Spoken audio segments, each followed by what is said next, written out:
అబ్బాయి పేరు. మా అబ్బాయిని పోలీసులు ఫోన్ చేస్తే వెళ్ళాడు. ఏటికి వెళ్ళాడని ఇంటికి వచ్చి ఒకరు చెప్పారు. ఒక ఫ్రెండ్ వచ్చి చెప్పగల దేనికి అనుకొని నేను వెళ్ళాను. ఒక అమ్మాయిని లవ్ చేశాడంట. వాళ్ళ అమ్మ నాన్న వాళ్ళ అత్త వాళ్ళ కూతురు ఇంకెవరెవరు వచ్చి ఇది కంప్లైంట్ పెట్టి పోలీస్ స్టేషన్కి అది 3 రోజులు తిప్పించాను. నా బొమ్మరలా తిప్పించి సోమవారం నైటు ఆ స్టేషన్లో పెట్టి పట సీఏ ఎదురుకుంటే కొట్టారు. వాళ్ళు కానిస్టేబుల్తో కొట్టించేసిన ఏంటి నేను ఫాలో అయ్యేలా బతివాలని. ఏంటి మా అబ్బాయిదో తప్పు ఉంది, మీ అమ్మాయిది కూడా తప్పు ఉంటుంది కదా, ఇద్దరు కలిసిమెలిసి తిరిగారు కదా. సీఏ గారికి కూడా ఫోటోలు చూపించాను, అయినా పట్టించుకోలేదు. వాళ్ళు కాళ్ళు పట్టుకొని వేలాడాను. అమ్మా ఇంకెప్పుడు మీ జోలు తేడమ్మా, మీ ఊసి తేడమ్మా, అటు భవిష్యత్తు పాడైపోద్దమ్మా, అటు ఐటీ కట్టుకున్నాడమ్మా, ఏసీ మెకానిక్ అమ్మా, అడికి అన్యాయం చేయకండి అమ్మా, నా పొట్ట కొట్టకండి అమ్మా అని నోరు కట్టుకొని కాళ్ళు పట్టుకొని కాళ్ళు తోసేసింది. తోసి గంజా కేసులు ఇరికిచ్చేస్తుందంట, బైకులు దొంగతనంలో ఇరికిచ్చేస్తుందంట. అటు ఆధార్ పడితే ఏదో లిస్ట్ వచ్చేద్దంట. అదంట కూతురు 1,50,000 తిన్నదంట. కూతురు 1,50,000 తిన్నదంట. 4,000 కేక్ అంట, ఉంగరం అంట, ఫోన్ అంట, బట్టలు అంట. పుట్టినరోజు చేసినప్పుడు తల్లి తెలీదా? ఉంగరం ఎక్కడిదని అడగలేకపోయిందా? ఫోన్ ఎక్కడ అడగలేకపోయిందా? మరి బట్టలు వేసుకుని బట్టలు ఎవడ కూడా ఇచ్చాడు తెలీదా?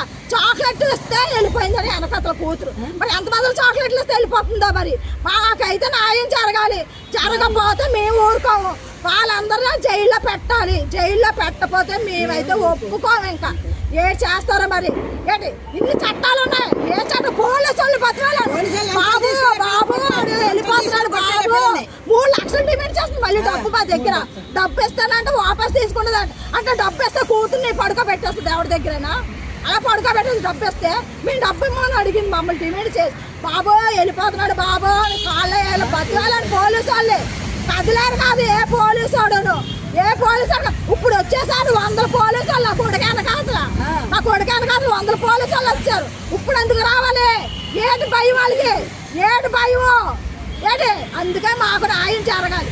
పోలీసు వాళ్ళు న్యాయం చేయకపోతే మేమైతే ఒప్పుకోమండి. మరి ఏడు చేస్తారో మాకైతే న్యాయం జరగాలి అంతే.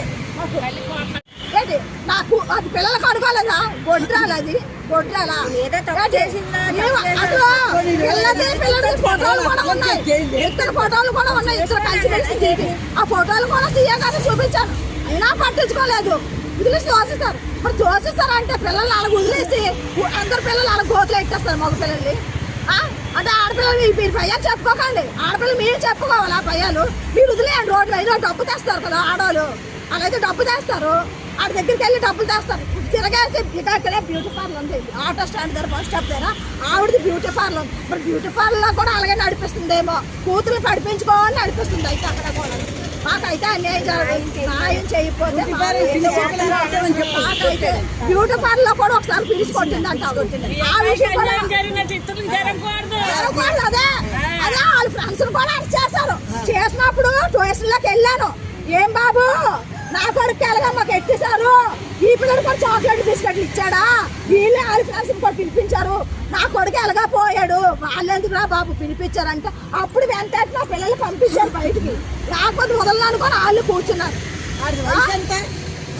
మేమైతే ఊరుతామండి. వాళ్ళు అయితే అరెస్ట్ చేయాలండి. వాళ్ళైతే ఒప్పుకోము. న్యాయం అనేది జరగాలి మాకైతే. అది మాకు వెళ్ళామండి. అమ్మాయి వాళ్ళ ఇంటికి వెళ్తే వాళ్ళ ఇంట్లో లేరు అన్నారండి. అక్కడి నుంచి వాళ్ళ అమ్మమ్మ వాళ్ళ ఇంటికి అంటే అక్కడికి వెళ్ళామండి. పోలీసులు మట్టుగా పైకి వెళ్ళకుండా చాలా కాపలా కాశారండి. ఒక అబ్బాయి నిండు ప్రాణం పోయింది. ఇలాగా ఈ అమ్మాయిని ఎంతమంది అబ్బాయి జీవితం బాగుంటుందో చెప్పండి. అదే ఒక అమ్మాయికి అయితే ఇలాంటి అన్యాయం జరిగితే పోలీసులు వెంటనే రెస్పాండ్ అయ్యి ఆ అబ్బాయిని తీసుకెళ్ళి వాళ్ళ అమ్మ నాన్నని వాళ్ళ చుట్టుపక్కల ఉన్న బంధువులు కూడా తీసుకెళ్తారు. అంటే అబ్బాయి విషయం అయితే ఒక న్యాయం, అమ్మాయి విషయం అయితే ఒక న్యాయమా?